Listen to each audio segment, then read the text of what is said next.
নমস্কাৰ টানি লাইভ 24/7 চেনেললৈ সকলোকে স্বাগতম জনাইছো।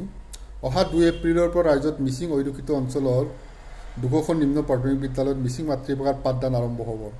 অসমৰ শিক্ষামন্ত্ৰী ৰনোজ পেগুৱে যোৱা লিগাঙৰ দিনা মিচিং ভাষাক শিক্ষাৰ মাধ্যম হিচাপে ঘোষণা কৰাত এতিয়া উৎপলিত হৈ মিচিং জাতীয় সংগঠন TMPK আৰু মিচিং ৰাইজে প্ৰত্যেকখন বিদ্যালয়সমূহক এনেদৰে হাতে কামে সুন্দৰকৈ প্ৰস্তুত কৰাত ব্যস্ত।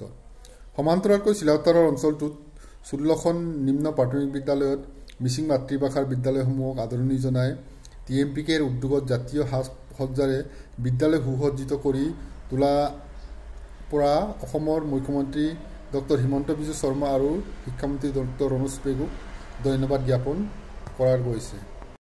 সাংগঠনিক TMPK চিলাপথাৰ জিলা সমিতিৰ পৰা আমি মিচিং ভাষাৰ মাধ্যম হিচাপে 16খন প্ৰাথমিক বিদ্যালয় পাইছোঁ আৰু ইতিমধ্যে এই মিচিং ভাষাটোক আদৰণি জনাই বিদ্যালয়সমূহৰ পৰিচালনা সমিতি লগতে TMPKৰ নেতৃত্বত আথক ধুনীয়া কৰিবৰ কাৰণে আমাৰ ট্ৰেডিশ্যনেল কালাৰফুল কৰিবৰ কাৰণে আপোনালোকে দেখিছে এইটো ৰিবি গাছেং মাবলাৰেৰে সজোৱা হৈছে। আমিও আমাৰ গাঁওসমূহৰ সহযোগত লগতে আমাৰ বিশেষকৈ ভগৱান মিৰি প্ৰাথমিক বিদ্যালয়ৰ ইনচাৰ্জ হিচাপে অজয় মিলি TMPK চেণ্ট্ৰেল কমিটিৰ পৰা তেখেতে ইয়াত ওতঃপ্ৰোতভাৱে জড়িত হৈ আথক ধুনীয়া কৰিবলৈ চেষ্টা কৰা হৈছে আৰু আমাৰ 2 তাৰিখ দিনা ছাত্ৰ ছাত্ৰীৰ অভিভাৱক তথা সমূহ গাঁওবাসী ৰাইজে ইয়াত উপস্থিত হৈ যিহেতু মিচিং ভাষাটোক বহু সংগ্ৰামৰ ফলত মাধ্যম হিচাপে এই বৰ্ষত পাইছে, আনন্দিত হৈ আদৰণি জনাবলৈ ইয়াত আহিব আৰু ইয়াত আমি আমন্ত্ৰণ জনাইছোঁ TMPKৰ সভাপতি তিলক দলে দেৱক 2 তাৰিখে আদৰণি জনাইছোঁ। আচ্ছা, ইয়াত যিহেতু বিশেষভাৱে ইয়াত খুব সুন্দৰ এক পৰিৱেশৰ মাজত ইয়াতে কৰি থকা হৈছে, আচলতে কি উদ্দেশ্য এনেধৰণৰ কালাৰবিলাক দিবলৈ প্ৰস্তুত চলাইছে?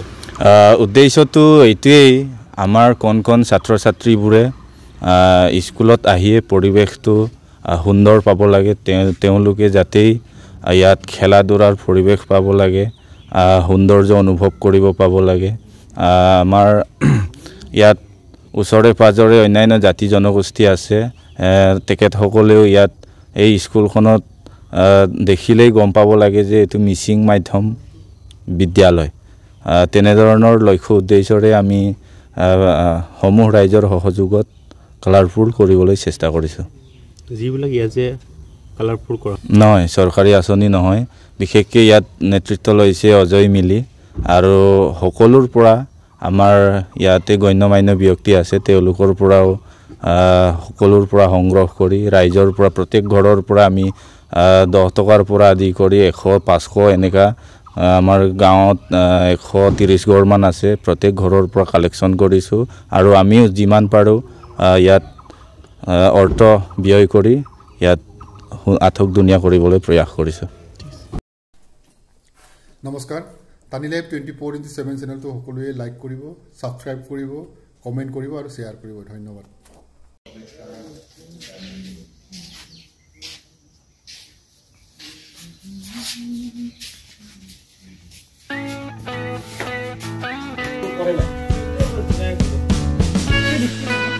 July 2023